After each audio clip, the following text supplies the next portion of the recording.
The macabre history of the WillardsA woman hid 9 kids. In a mansion, no one dared enter. The Gothic Revival Mansion at the end of Elm Street had stood like a monument to decay for as long as anyone in the town of Millbrook, Massachusetts could remember. Built in 1887 by railroad magnate Cornelius Willard, the imposing structure had once been the crown jewel of the wealthy community.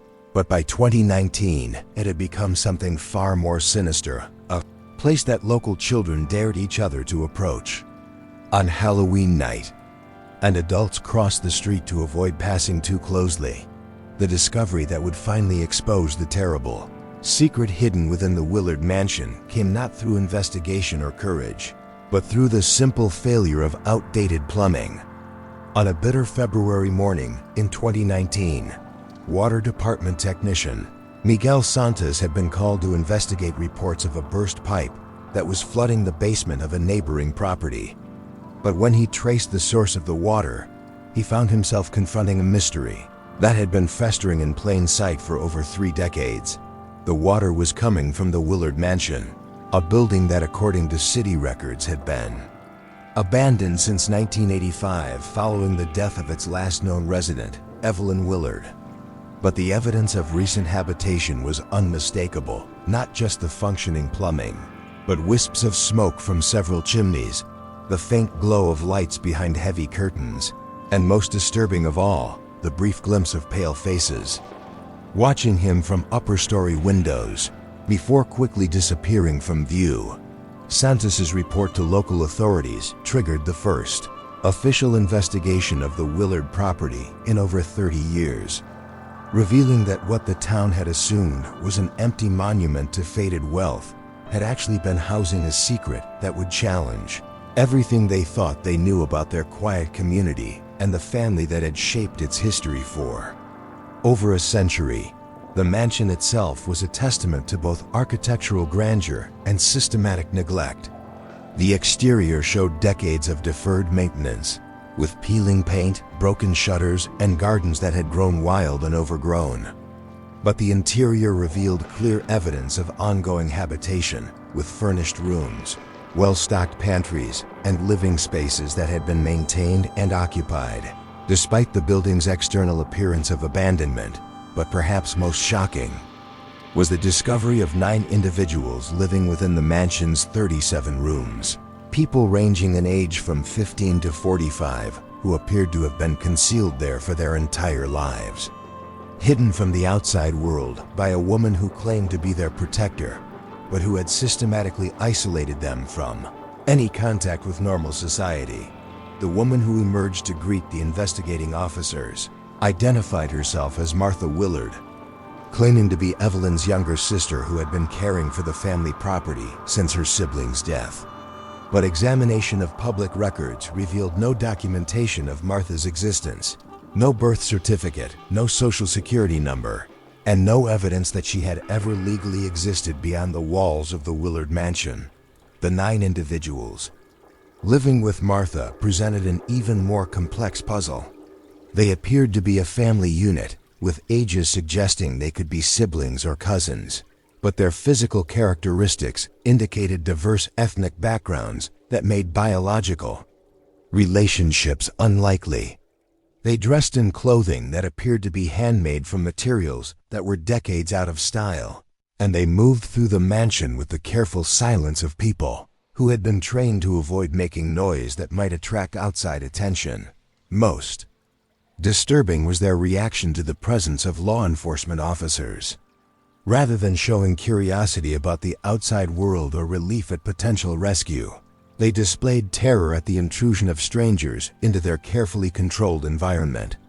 They clustered around Martha with the desperate dependence of individuals who had been systematically conditioned to view the outside world as a source of danger, and Martha as their only protection from harm. Dr. Patricia Williams, a child psychologist brought in to assess the situation, immediately recognized signs of severe psychological conditioning and systematic isolation that suggested the 9 individuals had been subjected to intensive manipulation designed to make them dependent on their captor while terrified of any contact with normal society. The investigation into the mansion's history revealed a pattern of secrets and isolation that stretched back through multiple generations of the Willard family. Public records showed that the mansion had been the site of various unexplained incidents throughout its history, including the disappearance of several domestic staff members in the early 1900s, reports of strange noises and unusual activity that had been dismissed as local superstition, and a series of property tax payments that had been made by unknown entities. Despite the family's supposed absence, financial analysis revealed that the mansion's maintenance and the support of its hidden residents had been funded through a complex network of trust funds and investment accounts that had been established decades earlier. Someone had been systematically providing resources to support the continued habitation of the mansion while maintaining the Gavi Kusor appearance that it was abandoned and uninhabited. But perhaps most chilling was the discovery of extensive documentation hidden throughout the mansion that revealed the true scope of the Willard family's dark legacy. Hidden rooms and secret compartments contained records dating back to the 1890s that chronicled a century-long pattern of child acquisition, isolation, and psychological conditioning that had been passed down through generations like a twisted family tradition. The documents revealed that Cornelius Willard, the mansion's original owner, had established what he called the Family Preservation Society, a systematic program for acquiring children who had been orphaned, abandoned, or displaced by various circumstances, and raising them in complete isolation according to his specifications for creating what he viewed as ideal human beings. Each generation of Willards had continued this tradition, using their wealth and social position to acquire children through various means while maintaining the secret of their hidden family within the mansion's walls. The children were raised to view the outside world as dangerous and corrupt, and the Willard estate as a sanctuary that protected them from influences that would damage their purity and moral development.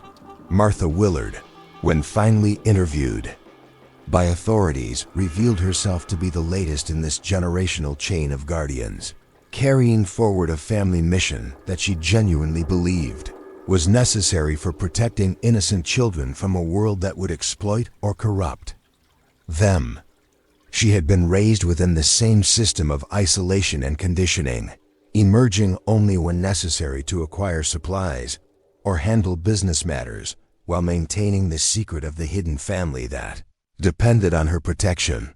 The 9 individuals living with Martha had been acquired over a period of nearly 30 years through methods that exploited gaps in social service systems, international adoption networks, and emergency child placement procedures. They had been selected not randomly, but according to specific criteria that made them suitable for the Willard family's preservation program. Children who were unlikely to be missed, who possessed characteristics that the family valued, and who could be integrated into their isolated community without triggering outside investigation.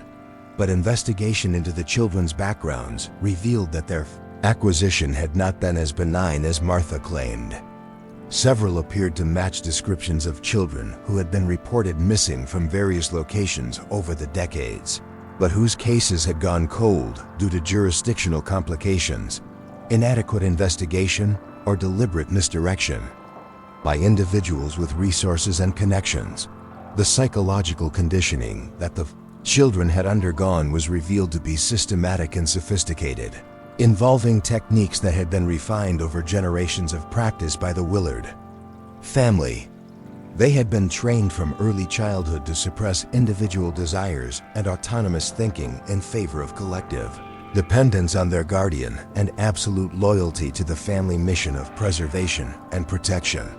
The children genuinely believed that Martha had saved them from terrible fates and that their isolation was privilege rather than imprisonment.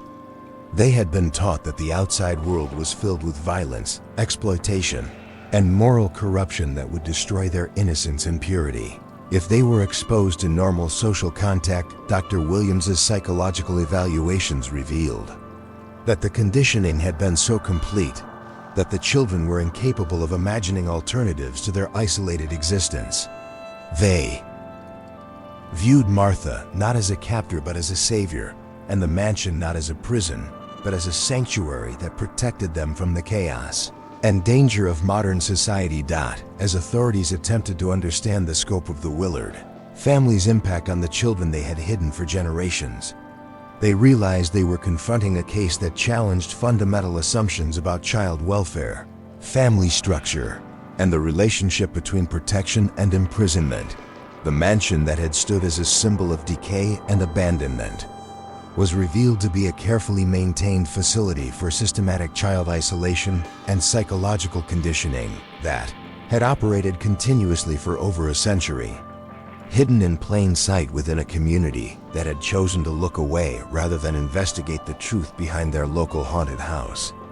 The 9 pale figures who emerged blinking into the February daylight were living evidence that some secrets could be maintained indefinitely through a combination of wealth, social isolation, and community willingness to accept comfortable lies rather than confront disturbing truths.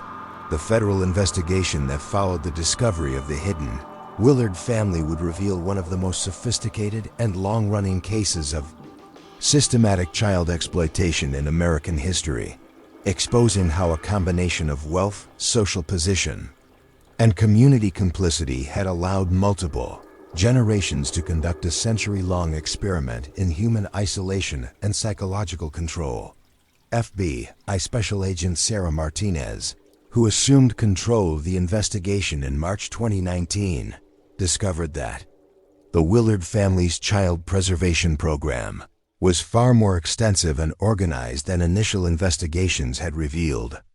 The mansion in Millbrook was one of at least 4 similar facilities that the family had operated throughout New England over the past century, each designed to house and condition children according to the family's evolving theories about optimal human development. The investigation revealed that Martha Willard was not simply a disturbed individual who had continued a family tradition, but the trained inheritor of a systematic program that had been refined and perfected over multiple generations. She had been raised from childhood to serve as a guardian in the family's preservation network, educated in psychology, child development, and institutional management specifically to continue the work that her predecessors had established. Dr. Elizabeth Chun, a federal psychologist brought in to analyze the extensive documentation found throughout the mansion, discovered evidence of what amounted to a multi-generational research program that had used isolated children as subjects for studying human development, psychological conditioning, and social organization under controlled conditions. The Willard family papers revealed a sophisticated theoretical framework that justified their child preservation program as necessary research into creating superior forms of human society. Beginning with Cornelius Willard in the 1890s, each generation had contributed to an evolving ideology that viewed conventional family structures and social development as chaotic and inefficient, compared to the controlled environment they could provide within their hidden facilities. The children who had been preserved by the Willard family over the decades were not simply being protected from outside influences, they were being systematically conditioned to serve as the foundation for what the family called the New Society, a reformed form of human organization based on collective cooperation, absolute loyalty, and elimination of individual desire in favor of group welfare. Agent Martinez's investigation revealed financial records showing that the Willard Preservation program had been funded through a network of investments and trust funds that generated millions of dollars annually. The family had used their wealth not only to maintain their facilities and support their hidden children, but to fund research into psychology, sociology, and human development that provided scientific justification for their activities. The investigation also uncovered evidence that the Willard family had been working with researchers and institutions throughout the academic community, funding studies and theoretical development that supported their beliefs about the superiority of controlled human development over conventional family and social structures. But perhaps most disturbing was the discovery that the preservation program had been partially successful in achieving its stated goals. The children who had been raised in Willard facilities displayed remarkable capabilities for collective cooperation, emotional stability under stress, and loyalty to group welfare that exceeded what most conventionally raised individuals could achieve. However, these enhanced capabilities had come at enormous cost to the children's individual development and autonomous thinking.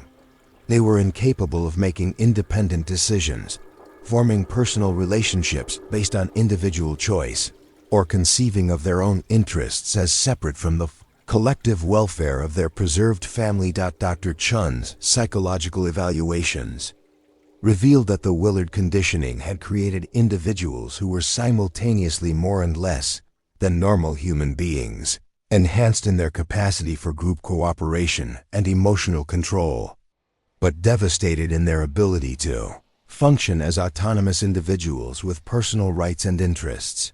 The investigation revealed that over 200 children had passed through the Willard Preservation Program over the past century, with most being systematically prepared for reintegration into society as adults who would carry forward the family's mission while appearing to live normal lives. These individuals had been placed in various careers and communities throughout New England, where they served as a hidden network of preserved humans who maintained contact with the Willard facilities while advancing the family's goals within mainstream society. Financial analysis showed that many of the region's most successful businesses, educational institutions, and social service organizations had been influenced or controlled by individuals who had been raised in Willard facilities. The family had used their preserved children to gradually infiltrate and reshape various aspects of New England society according to their vision of optimal human organization. But the investigation also revealed that many of the preserved individuals had experienced psychological breakdown as they attempted to function in mainstream society with identities and capabilities that had been artificially constructed rather than naturally developed. The conditioning that had prepared them for collective life within Willard facilities had not equipped them for the complex individual decision-making and emotional relationships that characterize normal adult existence.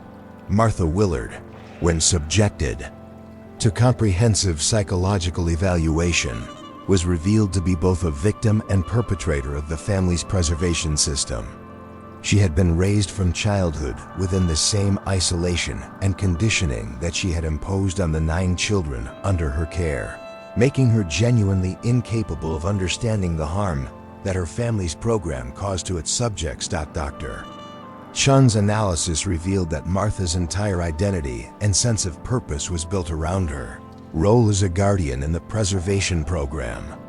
She had no personal interests, relationships, or ambitions beyond continuing the work that her family had established, making her both the most dedicated and most damaged product of the system she served. The legal challenges were unprecedented because the Willard Preservation Program had operated largely within the boundaries of existing law while causing profound psychological harm to its subjects. The children had received excellent care, education, and living conditions that exceeded what many American children experienced. But they had also been subjected to systematic conditioning that eliminated their capacity for individual identity and autonomous choice. The 9 children who had been hidden in the Millbrook Mansion presented particularly complex challenges because they had been so completely conditioned that they were unable to function independently or form relationships outside the structure that Martha had provided. They required intensive therapeutic intervention that could gradually introduce concepts of individual identity and personal choice, while maintaining enough structure to prevent psychological collapse. Federal authorities ultimately placed the children in specialized residential facilities designed to provide transitional support while gradually exposing them to normal social relationships and decision-making opportunities. Some showed progress in developing individual personality and autonomous thinking, while others remained psychologically dependent on the collective structure that had defined their entire existence. Martha Willard was committed to a psychiatric facility where she continued to defend the preservation program as necessary protection for children who would otherwise be corrupted or harmed by exposure to conventional society. She showed no insight into the psychological damage that her family's conditioning had caused, and remained convinced that the outside world was fundamentally unsuitable for raising pure and innocent children. The case led to significant reforms and oversight of private residential facilities and educational programs, establishing new protocols for identifying and preventing systematic isolation and conditioning of children disguised as alternative education or therapeutic intervention. But the fundamental questions raised by the Willard Preservation Program continue to influence debates about family structure, child development, and the relationship between protection and autonomy in modern society. The family had demonstrated that systematic conditioning could create individuals with enhanced capabilities for cooperation and emotional control, but at costs that eliminated the essential characteristics that make human life meaningful and valuable. The macabre history of the Willards revealed that some of the most devastating forms of child abuse could be committed by individuals who genuinely believed they were providing superior care and protection. The family's century-long preservation program had created individuals who were simultaneously enhanced and damaged, capable and dependent, protected and imprisoned in ways that challenged conventional categories of child welfare assessment. Children who survived the Willard Preservation Program remain living evidence that human development can be systematically controlled and modified, but that such control represents a form of murder that kills individual identity while preserving biological life. Their ongoing struggle to develop authentic personalities and autonomous relationships serves as a warning that the protection of children requires vigilance against those who would sacrifice individual development for abstract theories about collective welfare and social optimization. The mansion on Elm Street was eventually demolished by court order, but the questions raised by the Willard family's generational experiment continue to resonate in discussions about child welfare, family rights, and the ethics of systematic intervention in human development for purposes that serve ideological goals rather than individual welfare. Thank you for watching another tale unfold here on NW Storytime. Every story hides a secret, and tonight you uncovered another one. Tell me in the comments where you're watching from. I'd love to know how far these stories travel. If you enjoyed this mystery, don't forget to like, share, and subscribe. It helps us keep the secrets alive. Until next time, stay curious,